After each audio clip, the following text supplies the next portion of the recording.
성경 말씀 보겠습니다. 에베소서 3장 16절에서 17절 말씀을 보겠습니다. 에베소서 3장 16절 17절입니다. 같이 한번 읽어도 좋겠습니다. 그의 영광의 풍성함을 따라 그의 성령으로 말미암아 너희 속사람을 능력으로 강건하게 하시오며 믿음으로 말미암아 그리스도께서 너희 마음에 계시게 하시옵고 너희가 사랑 가운데서 뿌리가 바뀌고 터가 굳어져서 아멘. 이 3장 14절서부터는 그렇게 말을 했어요.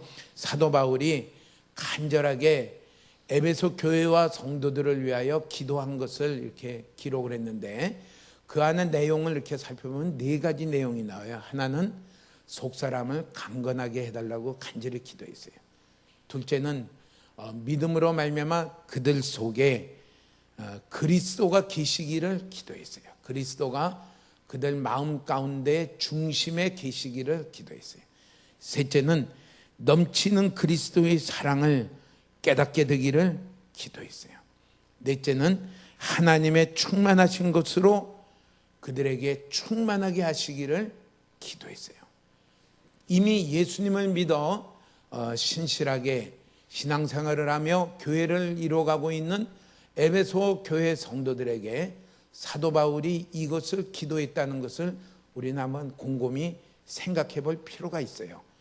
또 더더구나 사도 바울이 편안한 데서 기도한 것이 아니라 그는 복음을 전하다가 지금 로마 감옥에 있는 가운데 심하게 불편한 가운데 자기에게 필요한 것이 많은 가운데 그거 다 놔두고 무엇을 기도했느냐면은 이 네 가지를 기도했다는 것을 생각해 볼 필요가 있어요.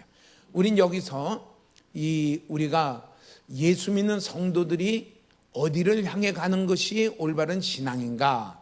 내가 신앙생활은 그냥 교회 다니는 것으로 신앙생활이 끝났으면은 사도 바울이 이렇게 기도를 안 했을 거예요. 이미 에베소 교회를 다니고 있고 그들은 에베소 교회를 세우고 있고 믿음으로 살려고 신실하게 애를 쓰고 있는데, 그렇게 이미 십자가에 못 박히신 예수님을 믿음으로 구원받아 성도가 된 에베소 성도들, 그들을 부르셔서 교회를 이루게 하시는 그 하나님이 그 무엇 때문에 이 네 가지를 기도했을까 하면은, 우리 신앙생활은 예수님을 믿어 내가 구원받아 천국 백성이 된 걸로 끝나는 게 아니라 이 자리로 자라가고 성장하는 것이 하나님이 우리를 구원하신 뜻이다, 이렇게 생각할 수가 있겠습니다. 그러니까 우리가 이미 다 이 자리에 이렇게 예배드리러 오신 분들은 십자가에 못 박히신 예수님을 자기 구주로 믿는 분들 아닙니까? 다 믿지요? 다 믿기 때문에 이 자리에 날씨도 우중충한데 오신 거 아닙니까? 그런데 그들을 향해서 왜 이 기도를 했을까? 그것은 단순히 예수 믿어 구원 얻은 데서 끝나는 것이 아니라 모범적인 생활을 하는 것이 끝나는 것이 아니라 겉모습과 동일하게 이런 자리로 자라가야 될 것이 우리 신앙에 하나님이 원하시는 것을 생각할 수가 있어요. 끈틀이 너무 좋잖아요. 하나님의 모든 충만하신 것으로 너희에게 충만하게 하시기를 원하노라. 하나님이 우리에게 주시려는 건요, 그냥 구원받아 지옥 가지 말고 천국 데리고 가는 그게 끝이 아니라 이 천국 백성 된 우리들에게 하나님의 모든 것으로 우리에게 충만하게 주시려는 것이 하나님의 목적인 것을 알고 이 일들이 이루어지기를 간절히 기도했어요. 그것은 갑자기 꿈꾸면 되는 것이냐? 아니요. 사도 바울이 알기로는 이게 단계적으로 이렇게 가야 된다. 첫째는 속사람이 강건해져야 된다. 둘째는 그리스도가 그들 마음 중심에 계셔야 된다. 셋째는 넘치는 그리스도의 사랑에 넓이와 길이와 높이와 크기를 깨달아야 된다, 알아야 된다. 넷째는 그 다음에 이루어지는 것이 하나님의 모든 충만하신 것으로 충만하게 되는 그 자리로 가게 된다. 이거 쉽게 말하면요, 성숙한 그리스도인으로 자라가는 그 모습을 말씀을 합니다. 이게 우리의 목적이 되기를 축복합니다. 나는 어느 자리에 있을까? 첫째는 시작하기를, 그래서 그것을 가지고요, 이거는 은혜가 아니면 될 수가 없다. 그래서 간절히 그들을 불러서 하나님의 백성이라고 여러 사정과 여러 형편에서 부르신 하나님 앞에 간절히 기도했어요. 하나님, 이 에베소 교회와 성도들이 속사람이 강건해지기를 기도합니다. 교회는요, 속사람이 강건해지는 그 공동체가 교회입니다. 각각의 교회를 이루는 성도들은요, 속사람이 강건해지는 것입니다. 속사람을 우리가 여러 번 생각했는데 쉽게 얘기하면 두 가지로 생각했어요. 첫째는 고린도후서 4장에 있는 말씀 가지고요, 첫째는 자기가 만난 모든 현실에서 하나님의 보이지 않는 하나님의 영광이 이루어진다는 것을 보는 사랑입니다. 그게 보이시나요? 나의 만난 모든 일에서 영원한 영광이 결정이 된다. 이것을 마태복음에 예수님은 뭐라고 말했냐면요, 하나님의 나라는 마치 밭에 감추인 보화와 같다. 우리가 만나는 이 세상은 그냥 지나가요. 근데 중요한 건 뭐예요? 그 한 시간 한 시간마다 뭐가 이루어지느냐면요, 영원한 하나님의 영광이 내게 이루어지느냐, 그냥 세상 것으로 지나가느냐. 그것을 보는 자가 누구냐면요, 속사람입니다. 이게 이 사람이 강건해질 때는요, 세상에 어떤 것도 그를 넘겨뜨릴 수가 없어요. 세상에 어떤 것도 넘겨뜨릴 수가 없어요. 둘째는 그러기 때문에, 보기 때문에 그는 어떤 자로 살아가려고 그러느냐. 오늘 이 시간에도 이런 형편에도 나는 하나님을 기쁘시게 하는 자로 살아가기를 원합니다. 어떤 자가 하나님은 어떤 자는 기뻐하시냐면요, 하나님을 사랑함으로 하나님의 말씀대로 순종하는 자를 기뻐하십니다. 그게 있기 때문에 기뻐해요. 작년 크리스마스 때는 공영방송인 KBS에서 성탄절 특집으로 나온 프로가 뭐냐면요, 주기철 목사입니다. 재작년에 나온 성탄절 특집은 뭐냐면요, 손양원 목사님입니다. 그분들은요, 주기철 목사님 경우에 말해도 다 가족하고 떨어져서 추운 겨울날 감옥의 평양이면 얼마나 춥겠어요. 지난 겨울 다 잊어버리셨겠지만은 추웠죠. 서울에 사시는 분들은 지난 겨울은 좀 많이 추웠으리라고 생각이 됩니다. 제가 서울에서 이렇게 살던 때가 이제 많이 지났지만은 주일날 저녁 되면은 어디로 갔냐면요, 탄천이라는 데가 있어요. 그 뚝방에 가서 그날 설교 말씀 테이프를 틀어놓고 같이 기도회를 교사에 이렇게 가졌어요. 근데 어떤 일이 있었느냐면요, 영하 15도가 되니까 테이프가 안 돌아가더라고요. 이게 얼어버려 가지고 거기서 이렇게 틀려니까 안 돌아가요. 그런 기억이 있어요. 그게 서울은 그런 데예요. 그 평양은 어떻게 되겠어요? 모르겠어요. 아마 세수하고 나오다가 마침 수건으로 안 닦고 나오면은 그 물기가 꽁꽁 어는 데가 아마 평양이지 싶어요. 시베리아에 간 선교사님 얘기 들으니까 그래, 얼굴에 로션을 바르고 요게 마르기 전에 나오면은 어떻게 돼요? 이게 꽝꽝 얼어가지고 얼굴이 따가울 정도로 아프다. 그게 시베리아입니다. 그 감옥에 누가 가고 싶겠어요? 거기서 매도 맞기를 누가 좋아하겠어요? 거기서 가족들을 떨어져서 혼자 그렇게 사는 것을 누가 기뻐하겠어요? 그런데 그는 뭘 봐요? 무엇을 보냐면 지금 이루어지는 영원한 영광을 보는 거예요. 지금 내가 잠시 편하기 위해서 신사참배를 하고 그것을 설교하고 가면은 감옥에서는 나오고 식구들하고는 같이 살고 배급은 조금 더 받겠지만은 내가 하나님 나라에 갔을 때는 어떻게 되겠는가? 그때의 영원한 부끄러움과 수치를 생각하니까 내가 지금 고생하더라도 그때에 가서 보니까 참 잘하였다, 착하고 충성된 종아, 주인의 즐거움에 참여하라는 그 하나님 나라와 하나님 나라에서의 나의 평가를, 영광을 보니까 어떻게 됩니까? 지금의 어려움에 하나님이 말씀을 버릴 수가 없어요. 편한 것은 다 똑같아요. 매 맞는 것, 두려운 것은 다 똑같아요. 얼마나 무지해요. 그런데 그것을 견딜 수 있고 나가는 건 뭐냐면요, 그것을 보는 속사람이 강건해져서 있습니다. 하나님의 약속이 우리 가운데, 하나님의 모든 충만이 우리 가운데 충만하기를 이루어지는 첫 번째 걸음이 뭐냐면요, 속사람이 강건해지는 것입니다. 그렇게 소망하며 나아가시기를 축복합니다. 속사람이 강건해질 때 내가 원하는 것도 버릴 수가 있어요. 내 감정도 이길 수가 있어요. 내 힘을 들여 이 말씀을 따라가는데 헌신할 수 있는 것도 거기서 나와요. 못하는 이유는 뭐예요? 여러 가지 이야기는 합리적으로 할 수 있지만은 속사람이 건강하지 못해서 그렇습니다.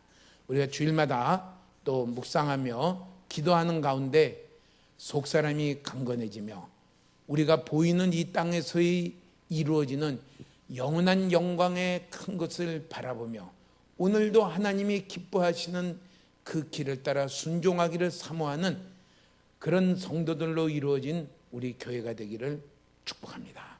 이게 첫 번째입니다. 두 번째는 뭐라고 이렇게 말씀했느냐면요, 믿음으로 말미암아 그리스도께서 너희 마음에 계시게 하옵시고. 두 번째는 속사람이 강건해지면 어떤 게 이루어질 수 있냐면요, 그리스도가 내 마음 중심에 자리 잡고 집 짓고 계실 수 있습니다. 여기 계신다는 건요, 잠깐 와서 가는 손님이 아니라 거기에 터를 잡고 거기에 집을 짓고 계시는 것을 가르쳐서 그리스도께서 계시게 하옵시고. 중요한 게 있어요. 그리스도라는 것은요, 살아계신 인격체이신 예수 그리스도를 가르치십니다. 그분이 내 마음 안에 가장 중심에 계실 때에 나타나는 현상은 무엇이냐면요, 내 생각도, 내 감정도, 내 소원도, 내 모든 행동도, 생활도 그리스도가 다스려서요, 그 길로 살아가려는 그 일들이 이루어져요. 그러니까 속사람이 강건하지 않으면요, 그리스도가 그 마음 안에 계신다는 것은 불가능해요. 속사람이 강건해진 사람에게 그리스도가, 인격체이신 그리스도가 그 사람 안에 중심에 계실 때에 그는 지식적으로 또 감정적으로 소망과 모든 사모하는 것이 그리스도가 기뻐하는 길을 가려고 하는 그 사람이 되어집니다. 이렇게 되어지는 일을 성경에 말하기를 뭐라고 말했냐면요, 믿음으로 말미암아 그리스도께서 너희 마음에 계시게 하옵시고. 그리스도가 우리 가운데 계시는 그 길을 사도 바울은 뭐라고 얘기했냐면요, 믿음으로 말미암아, 이렇게 표현했어요. 한번 해볼까요? 믿음으로 말미암아. 믿음으로 말미암아. 예. 나는 믿기로 했어. 그러면은 저절로 되느냐? 아니요. 예수 그리스도는 믿음으로 말미암아라는 건 또 성경대로의 해석을 찾아봐야 돼. 이게 쉽지 않은 것은요, 요한계시록 3장 20절에도 뭐라고 말했냐면, 내가 문 밖에 서서 두드리노니 누구든지 내 음성을 듣고 문을 열면 내가 그에게로 들어가 나는 그로 더불어 먹고 그는 나로 더불어 먹으리라. 그 예수님이 내 마음의 중심에, 보좌에 와서 계시는 것입니다. 교회는 다녀도 라우디게아 교회에 얼마나 헌금이 많았는지 그들이 볼 때에 뭐라고 써요? 우리는 넉넉하여 부족함이 없다 그랬어요. 헌금이 많았다는 건 뭐예요? 살기가 괜찮아요. 내가 빠듯하게 살 돈도 없는데 11조 내기가 쉬워요, 어려워요? 어려워요. 감사헌금 내고 싶어도 낼 돈이 없기 때문에 어려워요. 그들이 낼 수 있었다는 건요, 그들이 그것은 당연히 내야 될 줄로 알았지만은 그들의 삶에 경제적으로 풍성했다는 거예요. 그러니까 축복받았다고 생각하는 거예요. 그런데 누구는 잊어버렸냐면요, 그리스도는 문 밖에 있었어요.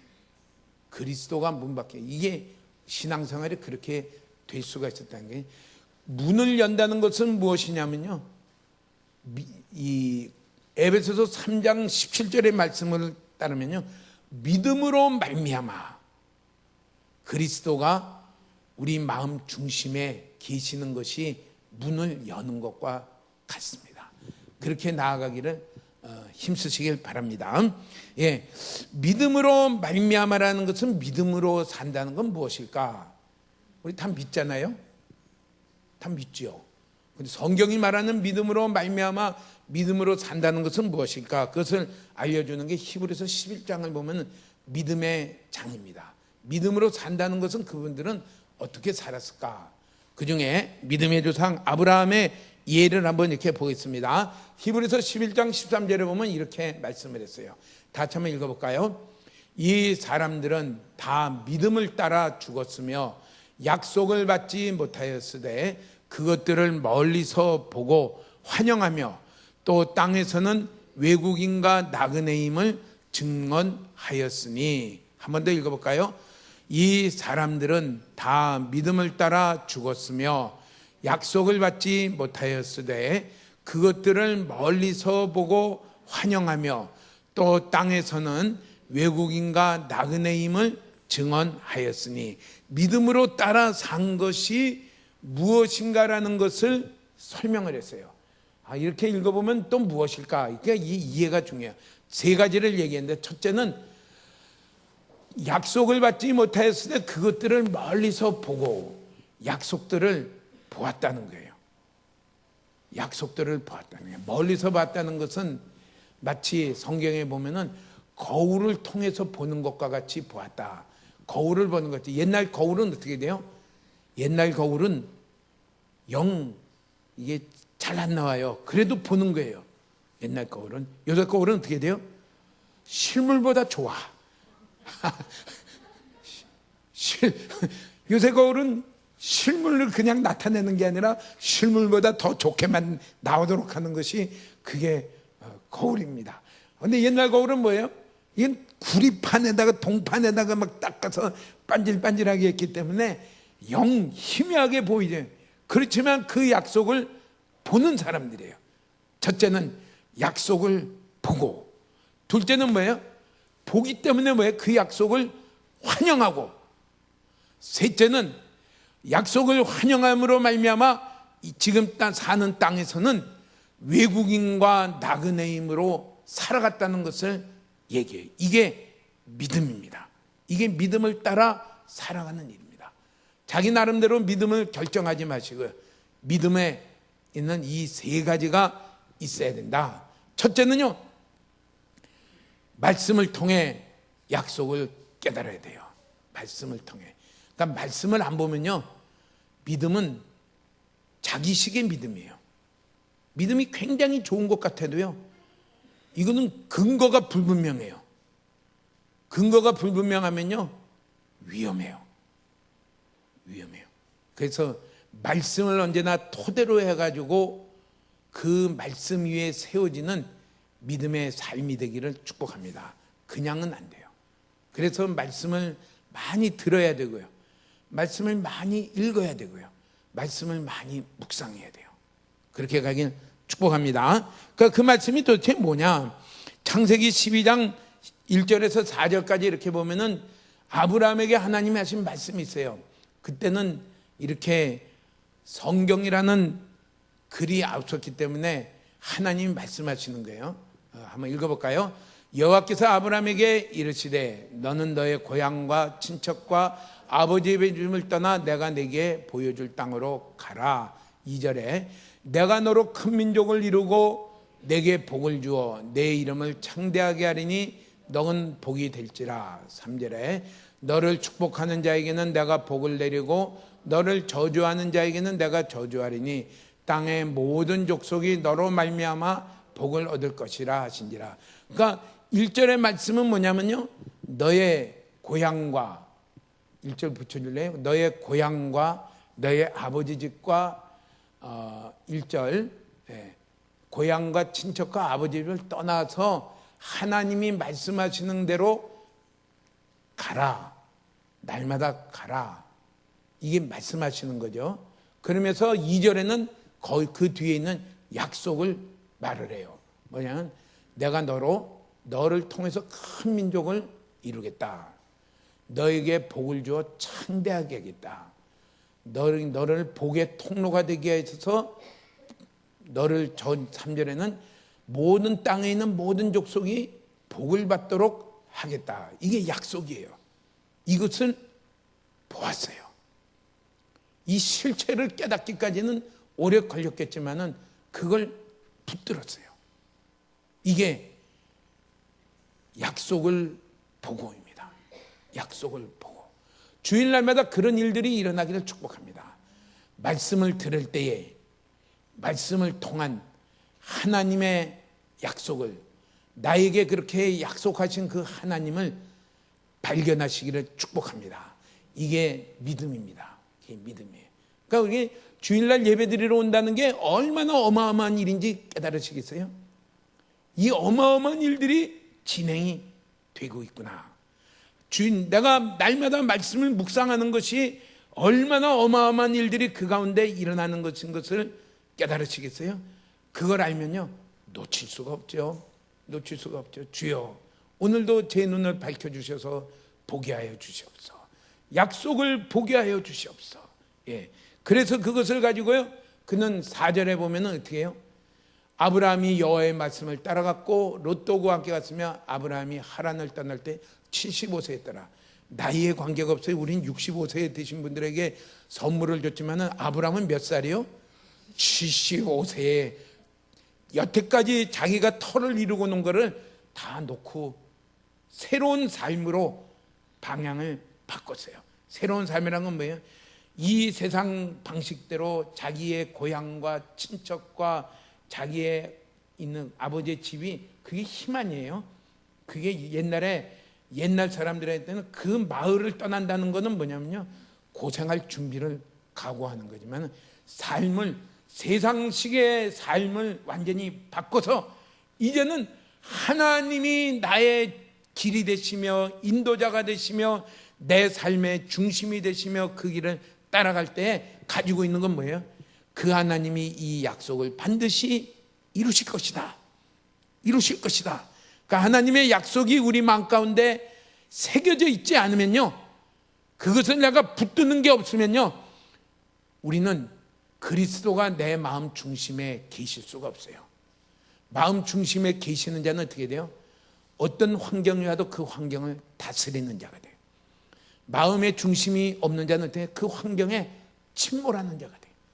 그래서 반석 위에 집을 짓는 자는 창수가 나고 비가 와도 그것에서 떠나려 가지 않고 더욱더 참 빛을 나타내지만은 반석에 집을 짓지 않는 자는, 모래 위에 집을 짓는 자는 다 떠내려간다 그래요. 그게 뭐예요? 약속이 그 마음 안에 붙들질 않았기 때문에, 마음 중심에 그리스도가 없기 때문에 모양은 괜찮은 것 같은데 일들이 일어나고 사건들이 일어나면 어떻게 돼요? 그냥 거기에 어디로 갔는지 다 침몰해 버려요. 거기에는 하나님의 모든 충만하신 것으로 충만케 되는 그 약속은 이루어질 수가 없습니다.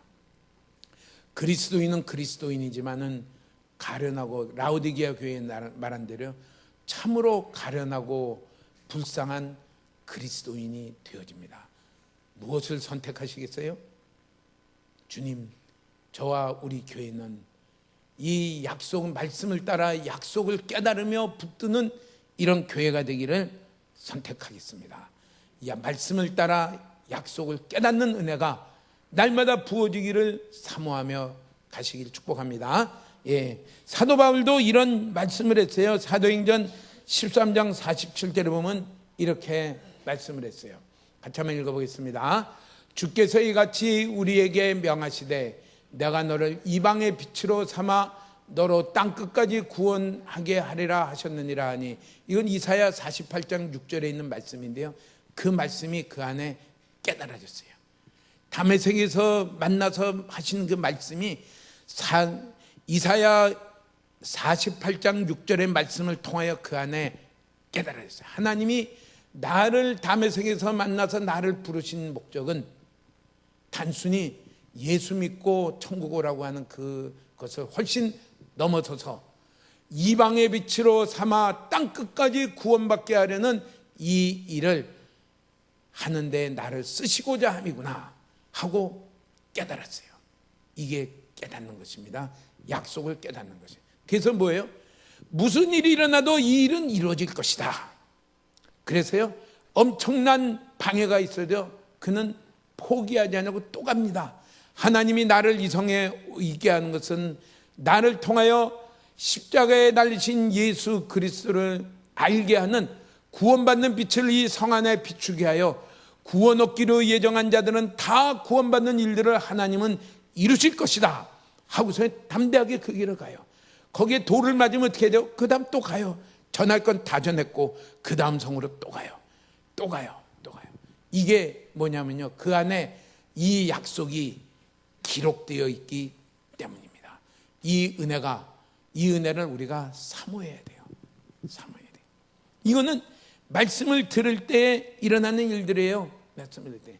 베드로는 누가복음 5장에 보면 깊은 데로 그물을 던지려 할 때, 그물을 던졌을 때 두 배가 가득한 것을 발견했을 때 부들부들 떨어져요.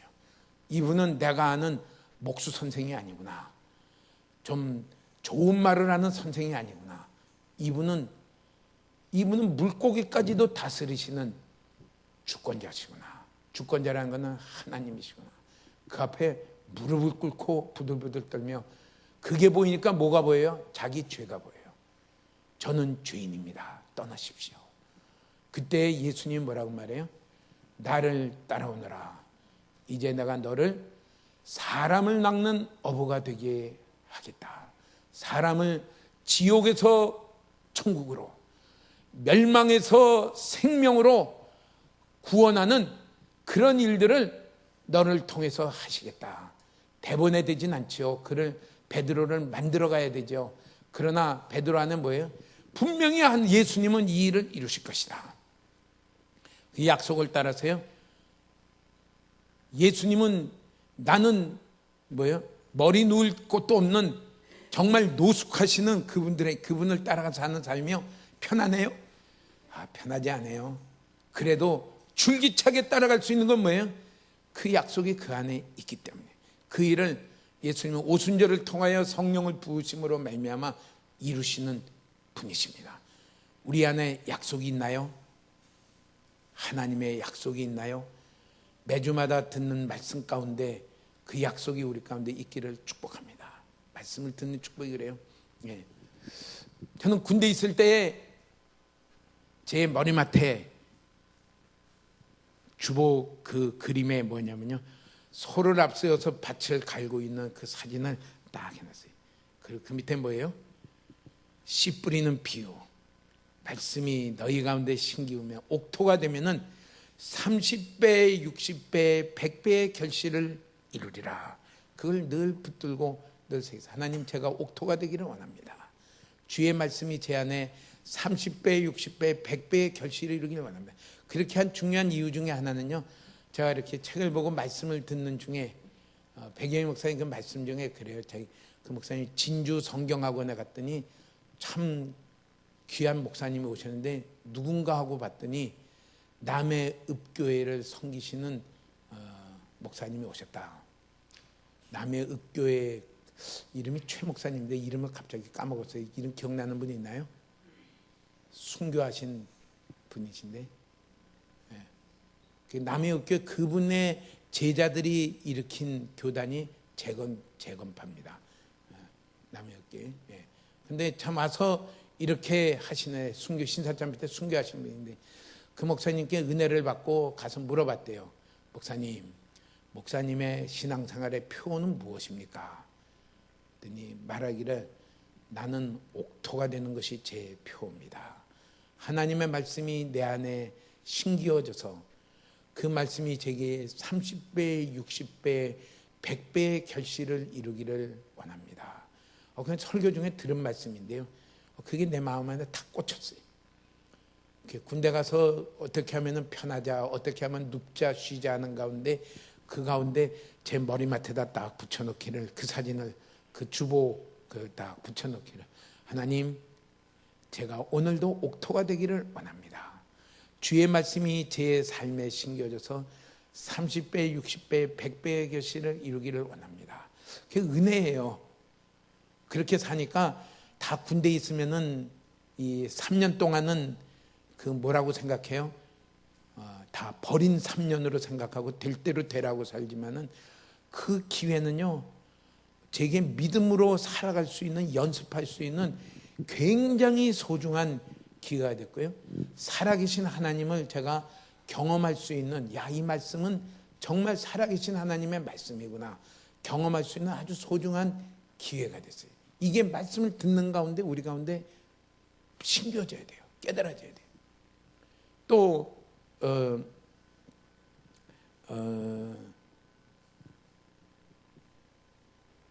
이 뭐죠? 모세에게는 또 그런 게 있잖아요. 하나님이 호렙산에서 산에서 만나서 뭐라고 말합니까?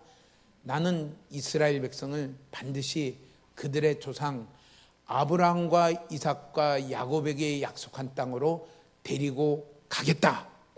그 약속을 내가 이루려고 온 여호와 하나님이시다.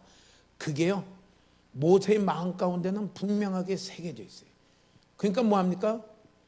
홍해 앞바다를 만나도 하나님은 분명히 이 백성들을 데리고 갈 것이다. 바다에 빠뜨려 죽일 게 아니라, 또 애굽 나라에게 찔려 죽일 게 아니라 반드시 갈 것이다.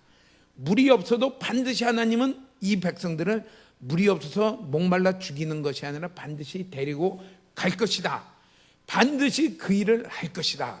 그게 그 안에 분명하게 새겨져 있어요. 그러니까 어떻게 됩니까? 믿음으로 살아갈 수가 있죠. 믿음은 시작이요, 말씀을 듣는 데서 시작이 되고, 듣는 것으로 끝나는 것이 아니라 듣는 가운데 하나님의 약속을 깨닫는 데서부터 믿음은 시작이 됩니다. 그 믿음으로 갈 때에 뭐가 됩니까? 그리스도가 내 마음 가운데 새겨지게 돼요. 둘째는요, 환영했다 이렇게 말했어요. 아까 창세기 히브리서 11장 13절에 보면은 약속을 보고 환영했다 그랬어요. 약속을 내가 본 증거는 뭐냐면요, 환영하는 것입니다. 하나님의 약속을 내가 깨달았으면 어떻게 돼요? 그 약속을 사모하는 자가 돼요. 하나님 그걸 이루세요. 그 약속이 내게 이루어지기를 원합니다. 마치 목마른 사슴이 물을 찾듯이 그 약속이 내게 이루어지기를 간절히 사모하게 돼요. 그것을 기뻐하게 돼요. 그것이 없으면은 뭐예요? 아직 깨닫지 못한 것입니다. 머릿속에는 알고 있을지 몰라도 그것이 내게 마음 가운데 꽂혀 있는 것이 아닙니다. 깨닫게 되기를 축복하고요, 그 약속의 말씀을 볼 때에 환영하는 우리가 되시기를 축복합니다.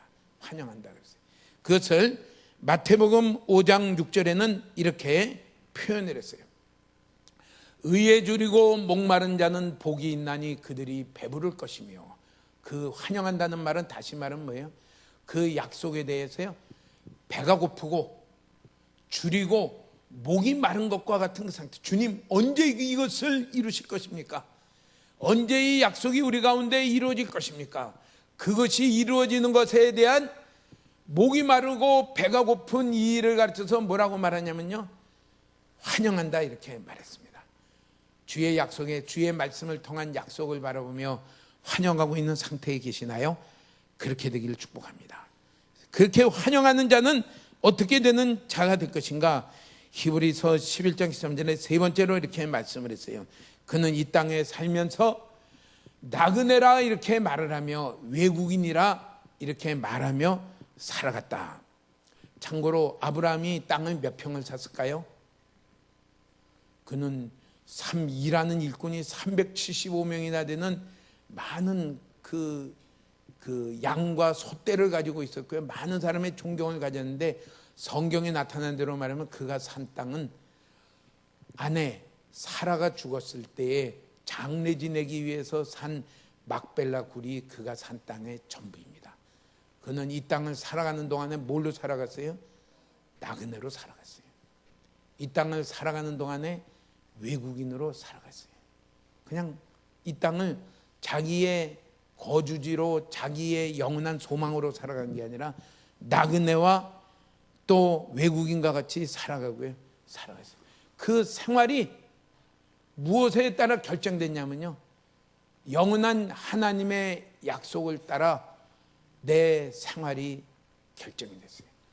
그가 생각하고 판단하는 모든 기준이 무엇을 따라갔냐면요, 약속을 따라, 말씀의 약속을 따라 살아갔어요.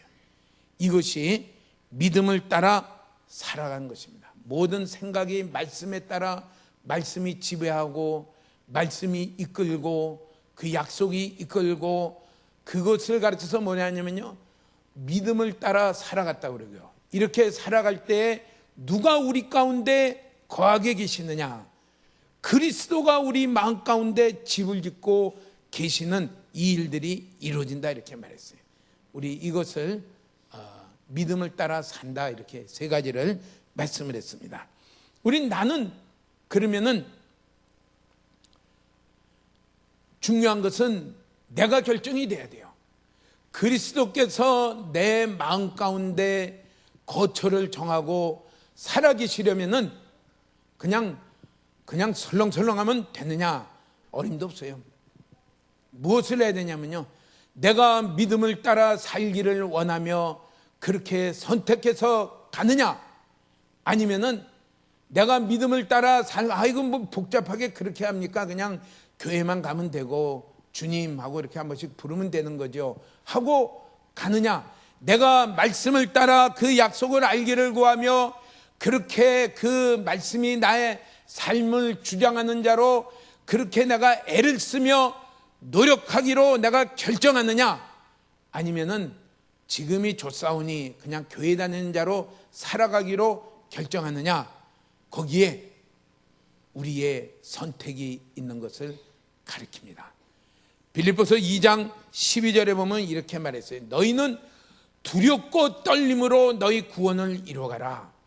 하나님께서 너희 마음 가운데 소원을 두고 행하시나니, 하나님이 이 일을 행하고 계시는데 우리가 그냥 태평하게 이렇게 있으면 되는 것이 아니라, 하나님, 내가 말씀을 알기를 원하며 깨달음으로, 약속을 깨달음으로 하나님 그것을 환영하며 그렇게 내가 그 모든 생활이 그렇게 지배받고 가기를 원합니다 하는, 내가 이렇게 살기를 원하며 선택하며 노력하는 자로 살아갈 때에 우리는 이 일들이 우리 가운데 실제가 되는 것으로 믿습니다. 그렇게 결단하시기를 한 분 한 분마다 축복합니다. 나는 워낙 바빠가지고 성경 읽을 틈이 없어. 나는 너무 이렇게 학식이 얕아가지고 성경 읽을 시간이 없어. 그래도 여기 에베소 교회 성도들은 어떤 사람이냐면 신학자가 아니에요. 우리나라도 그렇지만은 복음이 맨 먼저 올 때 그 예수 그리스도의 복음을 받아들인 사람은 가장 많은 사람이 누구냐면요, 천민들이. 그러니까 옛날에는 계급이 뚜렷했잖아요. 양반, 중인, 상놈 축에도 못 들어간 자가 누구예요? 천민. 그래서 소 잡는 사람들, 이런 사람들 다 천민이에요. 그들이 제일 먼저 복음을 받아들였어요. 그들이 글을 알까요? 글을 배울 수가 없어요. 그들이 어떻게 됐을까요? 에베소 교회를 우리가 짐작할 때 많은 수는 노비들이든지 노예들이든지 아니면 중인이들이든지 그들 중에 많은 수는 그랬을 것이다. 사회의 지배계층에 있는 사람들은 별로 없었을 것이다. 고린도전서에는 그래, 너희 중에 문벌 좋은 사람이 누가 있느냐? 너희 중에 세상에 지혜 있다고 칭찬받는 사람이 누가 있느냐? 그 구성원들이 대부분 그랬다는 것을 말해요. 근데 그들에게 뭐라고 말해요? 믿음으로 말미암아 그리스도께서 너희 마음 가운데 계시기를 간절히 기도했어요. 그러니까 누구든지 다 된다는 얘기예요. 마음이 없어서 안 되죠. 여기에 대한 내가 이래야 되겠다는 그런 소망과 결단이 없어서 안 되지요. 그들도 됐는데 그들이 글을 하나요? 그들이 넉넉한가요? 그들이 시간이 많아서 한가한가요? 일에 바쁘고 참 이렇게 가는 가운데서도 그들에게 이 일들이 이루어지기를 사도 바울이 기도했어요. 우리는 오늘 이런 위대한 선택을 하시기를 축복합니다. 나는 신학교도 못 나왔고 나는 아직 뭐 이렇게 많이 알지도 못하고 천만에요. 그래도 에베소 교회 성도들보다는 낫다. 더 낫다. 그리고 이렇게 될 수가 있다. 여기에 대한 나도 이렇게 될 수가 있다는 것을 소망으로 가지고요. 내가 이 자리로 가야 된다는 것을 우리 가운데 믿음으로 선택하시기를 축복합니다. 축복합니다. 이렇게 선택을 했으면 나는 그러면 어떻게 노력을 해야 될 것인가? 첫째는요, 말씀을 깨달아 그 가운데 약속을 깨닫는 것입니다. 부지런히 말씀을 들어야 돼요. 주일날 오전에 듣고 오후에 듣고 또 묵상하라고 하는 묵상도 듣고 또 시간이 허락되는 대로 화요일날도 와서 듣고 또 수요일날 금요일날도 와서 저녁에 메시지가 있으니까 또 듣고 부지런히 들어야 돼요. 이게 은혜 받는 사람입니다. 하나님이 참 제게 정말 감사해요. 감사해요. 제게 은혜를 주신 것 중에 하나는 뭐냐면요, 군대에서 이렇게 경험을 하고 나니까 그 말씀이 군대 가는 그날 그 해에 7월 8월 달에 서울의 청파동에 있는 대한신학교 신학생들을 위한 그 특별 이틀간의 특별 강좌에 초청으로 백영희 목사님이 오셔서 했어요. 백영희 목사님이 그때 창세기 말씀을 가지고 또 8월 집회에 요한계시록 말씀을 하고 있는데 우리에게 만난 모든 일은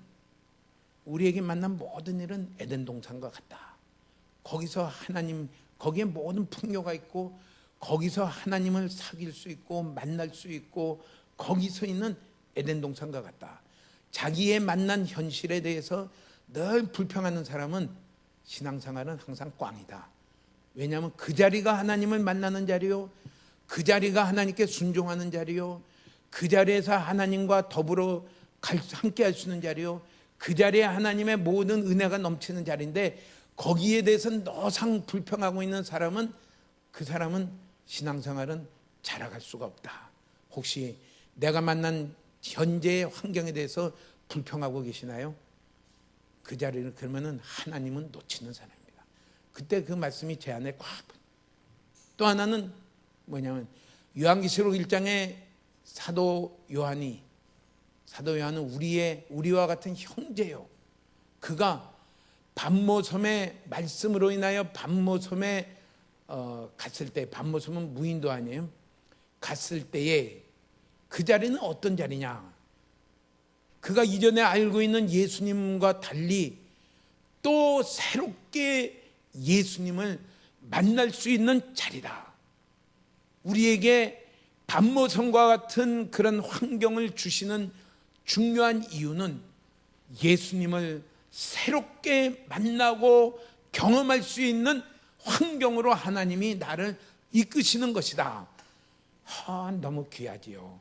그 예수님을 만난 다음에 그는 요한계시록을 계속해서 기록을 했어요. 하나님이 성령님이 그에게 열어주셔서. 근데 제가 군대를 아는 분은 알겠지만 데모하다가 잡혀가지고 원주로 갔잖아요. 나는 멀쩡한데 나를 배웅하는 친구는 눈물을 찔찔 짜고, 야, 고생이 화나겠다. 그런데 그 말씀이 내 안에 딱 있으니까 뭐예요?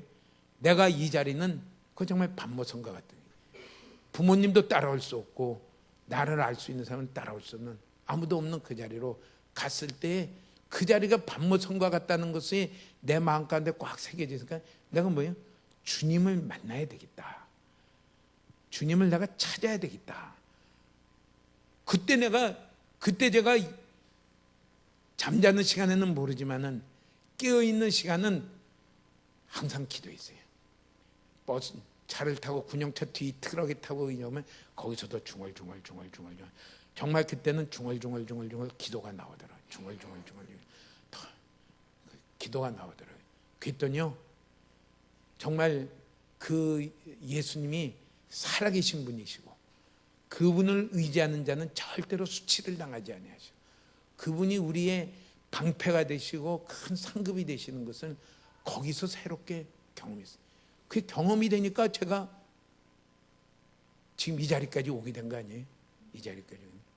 참 그게 딱 새겨지니까 그 힘든 그게 보이는 게 아니라 뭘 보여야 되냐면 여기서 내가 예수님을 새롭게 만날 수 있는 찬스구나, 기회구나. 예수님을 찾고 만나는 그 일들이 이루어졌어요. 그러니까요 우리가 참 말씀을 들을 때요 기회를 놓치지 마세요.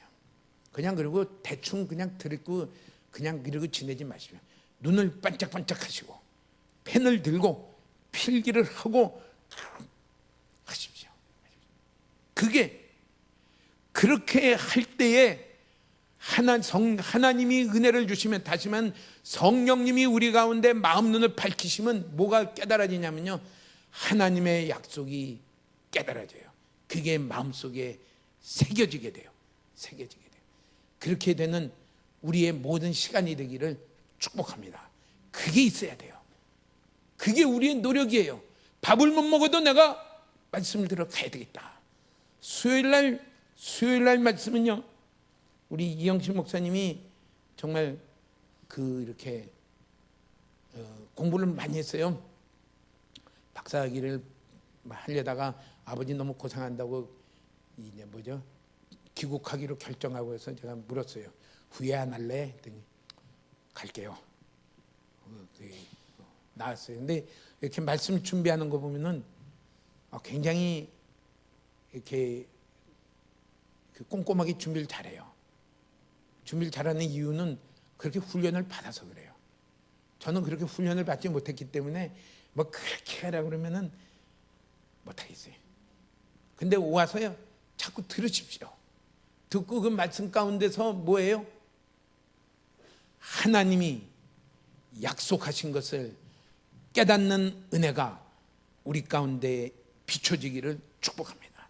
반드시 사모하며 오는 자에게는 하나님이 그 일들을 하실 거예요. 그게 있을 때예요. 그게 있을 때 우리의 신앙생활은 세상을 다스리는 자가 되어집니다. 끌려가는 자가 되는 게 아니라 다스리는 자가 되어집니다. 그러니까 우리 묵상에 오해도 난지 묵상해 보면 환경이 나쁘면은 나쁜 대로 그냥 계속 불평해요. 원망해요. 왜 그래요? 약속이 그 안에 새겨져 있지 않기 때문에. 우리 신앙생활을 어물쩍어물쩍 하면요 우리는 자기 아는 대로만 가요. 그 사람은 자기 감정을 이길 수가 없어요. 그러니까 화가 나죠. 그러니까 모세 보고 막 그냥 불평하죠. 다투지요. 모세가 말하기를 조금 있으면 돌을 던지겠습니다.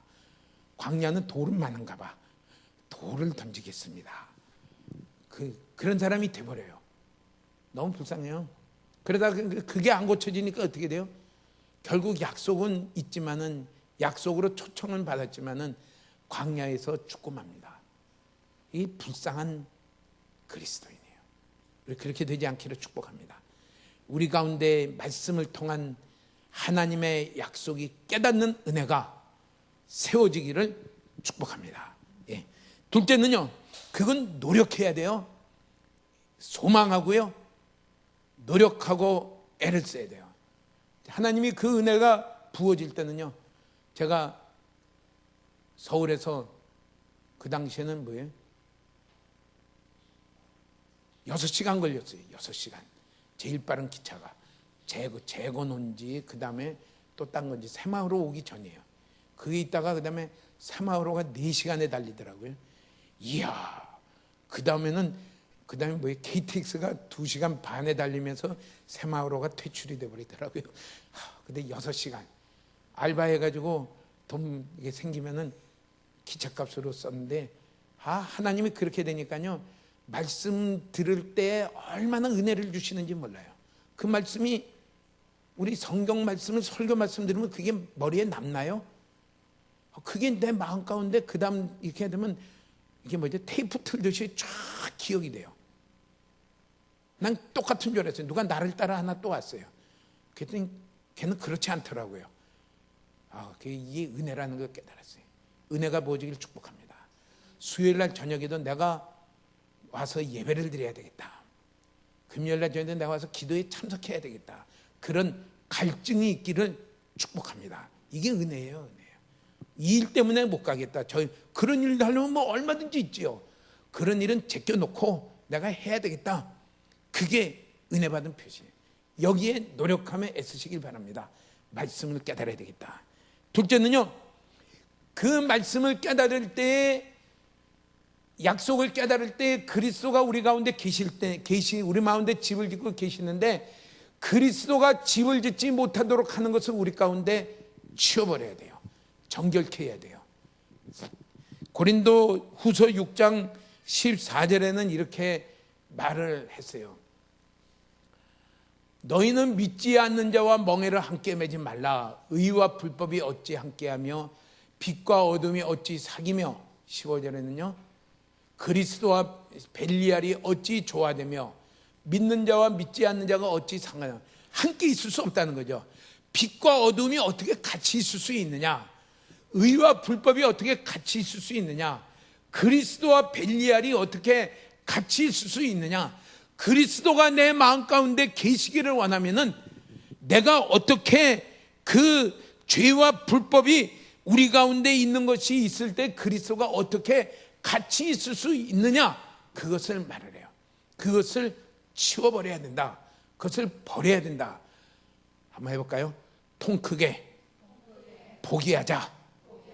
그냥 찌끔찌끔 포기하지 말고요, 통 크게 포기하자. 무엇을 포기할 것인가? 그리스도가 내 마음 가운데 계시는 것을 방해하는 것들을 포기해버려야 돼요. 포기해버려요. 그 중에 하나는 무엇이냐면요, 세상에 있는 것을 사랑하는 것을 포기해야 됩니다. 요한일서 2장 15절에 보면은 이렇게 말씀을 했어요. 같이 한번 읽어볼까요? 이 세상이나 세상에 있는 것들을 사랑하지 말라. 누구든지 세상을 사랑하면 아버지의 사랑이 그 안에 있지 아니하니. 세상을 사랑하는 게 있으면은 누가 거기에 같이 있을 수가 없어요? 아버지의 사랑이 같이 있을 수가 없어요. 아버지의 사랑 중에 가장 대명사가 뭐예요? 그리스도죠. 세상을 사랑하는 것을 포기하기 전까지는요, 그리스도가 우리 가운데 계실 수가 없어요. 통 크게 포기하십시오. 왜요? 그리스도가 계시길 원하기 때문에. 그 약속이 내게 30배, 60배, 100배의 결실을 이루기를 소망하며 나아갈 때요, 그것을 포기하십시오. 세상 사랑은 뭐 여러 가지 모양이 다 있죠. 우선 첫 번째는 뭐예요? 자식 사랑이 우리 뭐 세상에 다 공통적이죠. 자식 사랑. 그것을요, 그리스도께 맡기십시오. 자녀를 맡기십시오. 내가 붙들고 해보려고 하지 마십시오. 안 돼요. 제가 그래도 좀 살아봤는데 안 돼요. 그리스도께 맡기고 나는 그리스도와 교제하며 나아갈 때 하나님이 자녀를 책임져요. 아직 저는 그렇게 잠깐 하는데, 제가 인도네시아 선교 가라고 공항 가는 버스를 타고 갈 때 잠깐 지나가는 생각이 있어요. 너는 이렇게 살아라. 내 자녀는 내가 맡을게. 그때 우리 세 아이의 길들이 다 막혀 있었어요. 다 막혀 있는데 복음 전하며 선교하는 생활을 하면은 내가 다 맡을게. 그 다음에 필리핀 선교 갈 때 우리 이영신 목사 미국 유학 가는 게 학교에서 오라고 그게 승인이 났어요. 이렇게 초청장이 오고 와라. 제가 컨퍼런스 세무교성에 참석할 때 우리 둘째 녀석이 제가 의학 전문대학원에 합격했습니다. 공부는 잘하는데 어떻게나 안 되든지 참 마음도 무거운데, 세 번째 같이 이렇게 걔는 또 필리핀 선교 데려갔는데 걔도 이렇게 가다가 막히는데 미국으로 그 가는 길이 열렸어요. 하나님이 책임지고 열어줘야 돼요. 하나님이 열어줘야 돼요. 그러려면 뭐가 돼요? 내가 내 손에 자식을 꽉 쥐고 있는 것을 놓으십시오. 자식 사랑, 세상 사랑을 놓으셔야 돼요. 돈 사랑하는 것을 놓으십시오. 내가 여전히 내 속에 돈이 어떻게 되나고 계산하고 있으면 누가 올 수가 없어요. 그리스도가 내 마음 중심에 계실 수가 없어요. 돈이 있는데 어떻게 그리스도가 와요? 그것을 놓으십시오. 그의 마태복음 6장에도 뭐라 그래요? 돈과 재물을, 하나님과 돈을 동시에 주인으로 섬길 수 없다. 돈이 주인이면 하나님은 버려야 되고요, 하나님이 주인이면 돈은 포기해야 돼요. 하나님께 내가 어떻게 살아가야 되는 모든 것을, 그렇다고 아무 일도 하지 말고 뺑뺑 놀라고 얘기한 적은 없어요. 성경이에요. 예. 일하기 싫으면 먹지도 말라고 하신 것이 하나님의 말씀이에요. 부지런히 일하시는데 돈이 목적이 되지 말라는 거예요. 그것을 하나님께 다 맡기십시오. 예. 또 우리가 세상 사랑하는 것을, 돈과 직장이, 돈이 중심이 되면 당연히 왜 내가 어떻게 먹고 사냐, 직장이 중심이 되지 마세요. 하나님께. 그렇다고 직장 가는 것을 가지 말고 있으라는 게 아니고요, 직장에 가서 성실하게 하지만은 직장 얻는 것이 하나님보다 앞서지 마시길 축복합니다. 세상과 세상에 있는 것을 사랑하는 것을 포기해야지 누가 와서 계시냐면요, 그리스도가 와서 계세요. 그 다음에 우리가 포기해야 될 게 뭐냐면요, 자기를 사랑하고 자기를 높이려는 것을 포기해야 돼요. 자기 포기가 더 어려워요. 더 어려워요. 갈라디아서 5장에는 뭐예요? 성령을 쫓아 사는 것만큼 자기의 욕심이 버려지게 되고요, 자기를 위한 것만큼 성령님이 그 안에 살 수가 없어요. 자기를 자꾸 포기하시기 바랍니다. 우린 자꾸 높임받고 싶어요. 성경에는 뭐예요? 사도 바울은 자기의 약한 것을 자랑한다 그랬어요. 내가 약한 것을 자랑할 때 그리스도의 강한 것이 내게 나타난다 이랬는데요, 우리가 세상에 살면서 우리가 잘못하면 어떻게 돼요? 자꾸 내가 높임받고 칭찬받고 존경받기를 좋아하는 그 자리로 자꾸 가려고 해요. 그게 죽어버려야 돼요. 그래야지 누가 우리 속에 계시냐면요, 그리스도가 계셔야 돼요. 우리 그걸 회개해야 됩니다. 자기가 높아지고 자기가 자기가 다른 사람한테 칭찬받고 존경받기를 좋아하는 것이요, 누구 때서부터 있었냐면은 하와 때서부터 있어요. 선악과 먹을 때서부터 있어요. 저거 먹으면은 내게 엄청나게 좋을 것이라고 하는 환상에 빠져서 먹은 것이. 이게 우리 가운데 없는 사람이 없어요. 없는 사람이 없어요. 혹시 없다고 이렇게 생각하는 분 있나요? 나는 욕먹는 것을 좋아하고 부끄러움 당하는 걸 좋아하고 내가 못난 것이 드러나는 것을 좋아하고 난 그걸 좋아합니다. 그런 사람이 있나요? 있는 거지만은 내가 약한 것을 누가 지적하면 어떻게 돼요? 발끈합니다. 수치스러운 걸 누가 건드렸어요, 발끈해요. 손톱을 그게 죽어버려야 돼요. 주님 맞습니다. 그런 자가 은혜로 이렇게 왔습니다. 왔습니다.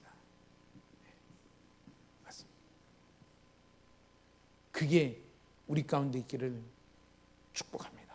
축복합니다. 자기가 버려져야 돼요. 자기가 버려지고요, 자기가 높아지려는 것이 통 크게 버려지고, 사도 바울같이 하나님, 나는 오늘도 나의 약함을 자랑합니다. 하나님 어떻게 나를 통하여 이런 놀라운 큰일을 하셨습니까? 이건 전부 100% 하나님이 하신 일입니다. 그 은혜만을 자랑하는 것뿐입니다.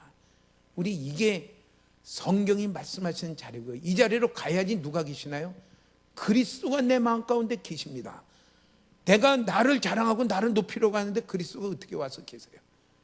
그거는 나 혼자 속는 생활이에요. 절대 믿음을 따라 살아갈 수가 없습니다. 우리 그걸 버려야 돼요. 버려야 돼요. 예. 그래서 그것을 가르쳐서 다 뭐라고 말하냐면요, 거룩함을 추구하고 실천하는 생활입니다. 나그네로라 생활하며 살아갔어요. 누가 삐까번쩍하고 살기를 원하지 않는 사람이 있나요? 아브라함은 그래도요, 나그네로 살아갔어요. 영원한 천국을 바라보며 살아갔어요. 우리 이렇게 살아가시며 그리스도가 우리 마음 중심에 계시는 실제가 되길 원합니다. 고린도서 7장 1절에는 이렇게 말씀을 했어요. 한번 같이 읽어볼까요? 그런즉 사랑하는 자들아, 이 약속을 가진 우리는 하나님을 두려워하는 가운데서 거룩함을 온전히 이루어 육과 영의 온갖 더러운 것에서 자신을 깨끗하게 하자라는 것은요, 노력이 있어야 돼요. 그냥 내가 교회 와서 참석했으면 저절로 될 것이다, 안 돼요. 약속의 말씀을 붙들고, 말씀을 통해 약속을 붙들며 이렇게 통 크게 자기를, 세상을 내려놓으며 자기를 내려놓으며 이 말씀을 따라 살려고 하는 것을 애를 써야 돼요. 노력해야 돼요. 실천하려고 해야 돼요. 그래서 뭐예요? 하나님을 두려워하는 것에서 거룩함을 온전히 이루어 육과 영의 온갖 더러운 것을 자신을 깨끗하게 하자. 이제까지 세상을 사랑하며 세상이 중심이 되어 있으며 자신이 중심이 되어 있으며 자기를 높이려고 하는 그 더러운 데서 그것을 버리고 거룩함을 추구하며 나아가는 삶을 살자. 이 애씀이 우리 가운데 있어야지 실제적으로 약속을 통한 그리스도께서 우리 가운데 계시는 삶이 이루어지는 것을 약속합니다. 셋째는, 이렇게 내가 결단함으로 되느냐? 아니요. 사도 바울은 에베소에 보니까 뭐예요? 무릎을 꿇고 기도했다 그랬어요. 기도했다 그랬어요. 셋째는 기도입니다. 하나님, 제가 거룩함을 이루어 세상 사랑이 제 속에서 끊어지고 자기 사랑이 끊어지고, 이거 한번 끊었다고 해서 또 안 옵니까? 어느새 또 들어와요. 어느새 또 들어와요. 이것을 늘 깨어서 이것을 끊고 거룩함을 향하여 나아가는, 그래서 하나님의 약속이 우리 가운데 이루어지는 이 삶을 살아가는 데는 은혜가 또 오늘도 필요합니다. 이 약속이 우리 가운데 이루어지게 하여 주시고, 말씀을 통해 그리스도가 제 마음 가운데 살아계서 그리스도가 저를 다스리는 삶이 이루어지기를 원합니다. 끊임없이 기도해야 돼요. 기도해야 돼요. 기도가 없는 삶에는요, 지식으로만 끝나요. 이렇게 살아야 돼. 그러면 어떤 사람이 되냐면요, 다른 사람한테 강요해요. 이렇게 살아야 돼. 이렇게. 자기는 된 줄 알아. 위대한 착각이죠. 근데 기도하는 사람은 어떻게 돼요? 주여, 정말 이거는 제 의지로도 안 되고 제 노력으로도 안 되고 소원은 있지만은 주님, 제게 안 이루어지는 것을 안타깝게 여깁니다. 이 시간에도 은혜가 필요합니다. 주여, 저희 가운데 오시옵소서. 더 오시옵소서. 더 역사해 주시옵소서. 그 사람은요, 자기가 안 된 것을 알고 겸손해요. 그리고 모든 일에 어떻게 돼요? 하나님의 긍휼과 자비를 구하는 사람이 되어집니다. 우리는 어떤 모습이 되어 있죠? 그 사람이 되기를 축복합니다. 넷째는요, 계속해야 돼요.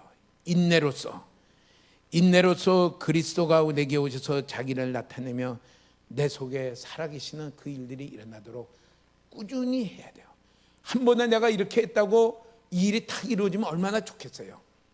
거기에는요, 두려움도 이겨야 되고요, 거기에는 낙심도 이겨야 되고요, 우리는 이겨나가야 되는데, 이 사실을 붙들고 기도함으로 이겨나가는 삶을 걸어가야 돼요. 그래야지 이 일들이 실제로 이루어집니다. 일들이 실제로 이루어집니다. 분명한 건 뭐예요? 약속하신 그분이 반드시 이루신다.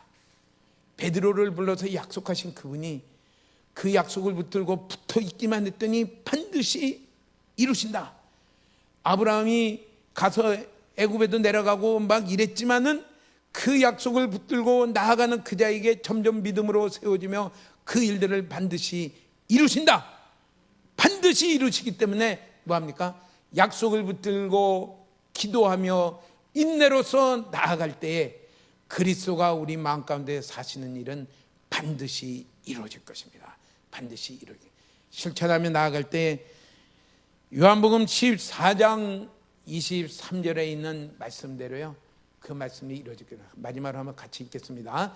예수께서 대답하여 이르시되 사람이 나를 사랑하면 내 말을 지키리니 내 아버지께서 그를 사랑하실 것이요 우리가 그에게 가서 거처를 그와 함께 하리라. 예, 거처를 함께 하는 건 집을 짓겠다는 것입니다. 삼위일체 하나님이 와서 집을 짓겠다. 어떤 자에게요? 인내로서 말씀을 지키며 약속의 말씀을 지키며 자기의 세상을 포기하고 자기를 포기하고 거기에 약속의 말씀에 자기를 복종시키며 가는 자에게 하나님은 이 일들을 이루실 것이다 하고 약속을 했습니다.